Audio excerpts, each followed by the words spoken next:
done.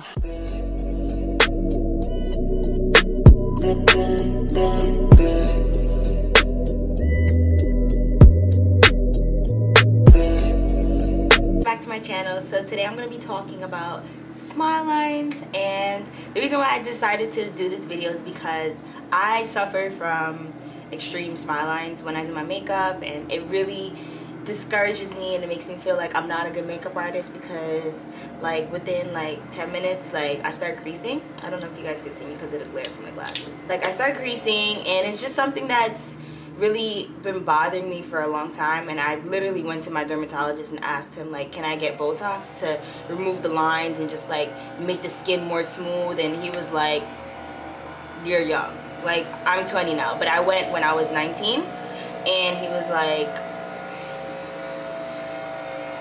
so sorry guys, outside of my window they are cutting the grass. And one thing I don't like about the school is that they put the sprinklers on every day and then they cut the grass every day, and it's just like, can you let that shit grow? Like, I'm not understanding. Literally every day I hear them cutting the grass. So basically, smile lines is something that I've suffered from. I went to my dermatologist, he told me no, just, you know, deal with it. You're still young, you don't want to do Botox because you just don't need it, basically, unless you really, really want to do it.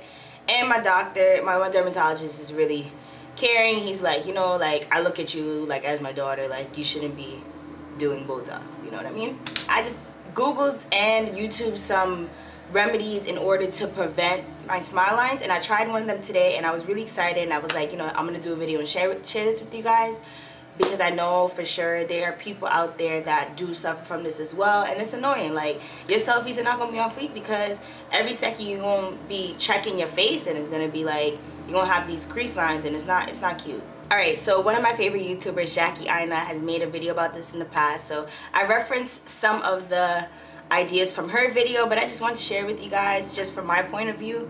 So she said a good way to prevent smile lines is to put eyeshadow primer.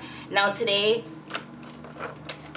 I use my Too Faced Shadow Insurance Anti-Crease Eyeshadow Primer, and this is how it looks. I got it from, what is it? I got it from Sephora, and she did mention the Urban Decay Primer Potion, and she said that if you can use primer to minimize your creases on your eyelids, why not use it on your smile lines, because it's still a crease in your face.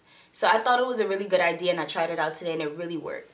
Like, usually I would start creasing up, but like my creases aren't as bad, or I can't really tell right now, like from my angle, but I'll check in my mirror.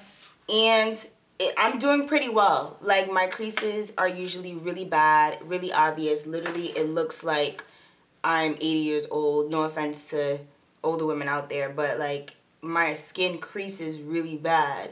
So like when I use the primer, it definitely minimized the creasing, and I'm really like happy with the results. So another way of minimizing creasing is try to find a foundation that is less dewy and more matte.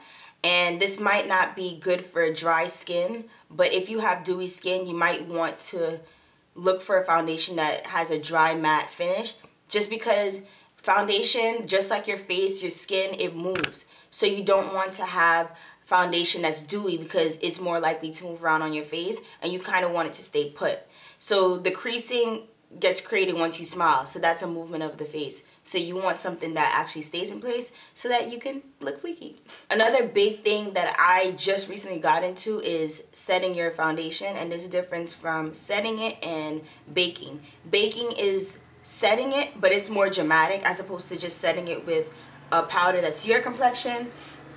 Like this one, I would definitely recommend it. It's from L'Oreal. It's the True Match powder, and it runs for about like $8. So you can get this at your local drugstore. I was gonna say beauty spot. You can get this at your local drugstore, and they're really good. You just set it in all the areas that you applied your foundation, or you could bake. And baking is a technique that was developed from drag queens, basically, so that you can set your foundation and make sure everything stays in place, because you know they wear makeup all night for their shows and all that good stuff, all that fun stuff. I can't think of the word right now, but basically it's a good way to set your foundation so that it doesn't move, because nobody wants their foundation all over the place. Nobody wants their makeup to move. They want to look flawless all night. So that's another great way. That's one. You can use a compact powder, or you can use a setting powder. So one of the setting powders that has been floating around YouTube is the Sacha Buttercup powder, which I don't personally own, but I do own the Black Opal Deluxe Finishing Powder, and it looks like this. It runs for about $10 at CVS, or you can get it on sale. Most of the times they have sales at CVS, or if you have a rewards card, you would know exactly what I'm talking about. But I love this powder. It sets foundation well. They have a whole bunch of different tones. And if you don't want to use a color, like say if you're a makeup artist and you're using it on a client, you might want a translucent powder, only because that you get more versatility. You won't have to continue buying all these different shades to complement every skin tone. So this is a great way to minimize creasing, just so that you won't end up looking crazy in selfies. And another one that everyone is always talking about is the Midnight setting powder.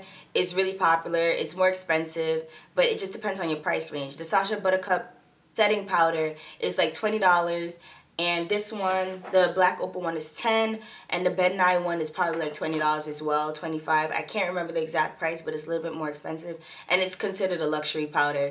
Depends on your price range, and it depends on your preference. Some people don't like the Midnight powder, but they have a whole bunch of different lines. So, not lines, but they have a whole bunch of different shades. So it just depends on your preference. And also remember, cake is not good.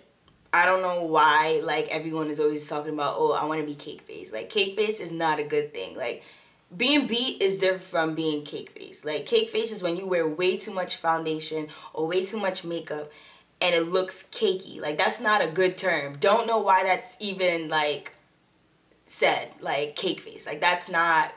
And I love Time the Infamous, because she was probably the first people that I've heard say it, but I'm like, I just don't like that term. It just puts this bad image in my head, and I'm like, I just can't.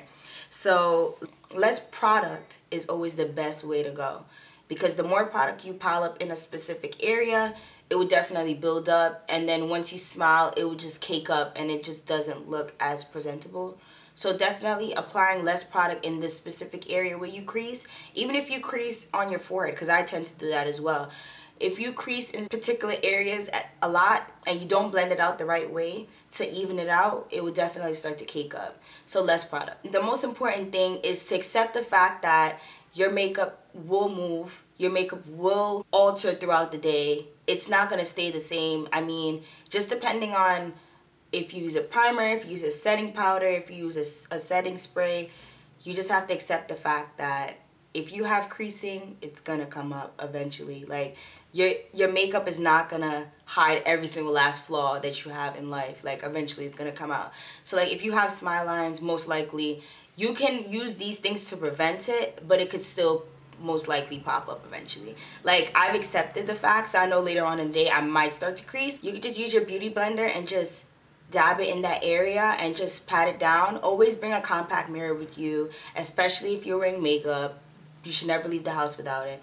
Make sure you bring a beauty blender or a beauty sponge, and just always just go back in and just pat it down, just to smoothen out that area so you can have that flawless finish. Another thing is, people are always caught up on high-end setting sprays and stuff like that. Setting sprays are good, but it's not 100% necessary.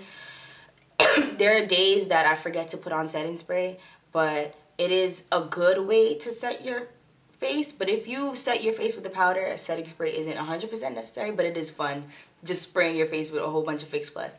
A couple of setting sprays that I definitely recommend are Fix Plus. e.l.f. has a really good setting spray. NYX has a good setting spray. So you don't have to go out and buy the $15 setting spray. You could get a $3 one or a $6 one. Forgot how much the prices actually are, but you can get low-end setting sprays and it basically does the same thing. Or for me, I finish my Fix Plus, so I use a little Sea Breeze, and it basically it's a toner, and I do like half of that in the bottle, and I fill the rest up with water, and I just refill it. You're able to open it, and you just get a little of the toner.